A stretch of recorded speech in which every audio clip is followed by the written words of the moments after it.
Hello, this is Jeff Forward with Forward Design Build Remodel, and today we are going to be introducing a new project we're working on, which will be featured on our Guts to Glory tour coming up in the next month. This house sits on a lake, and the existing plan did not really capture the full views of the lake.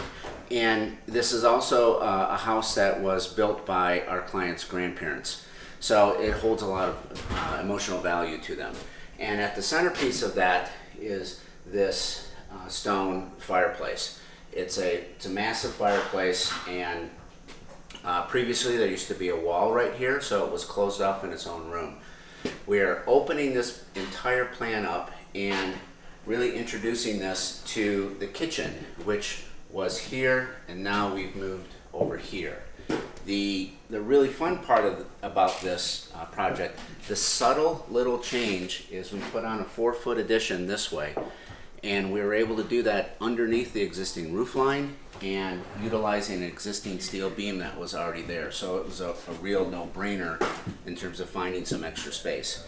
And what that does is it allows us to create a new circulation path for a full 360 view and operation around this beautiful fireplace. So we look forward to posting more and showing you how this project develops. Thank you.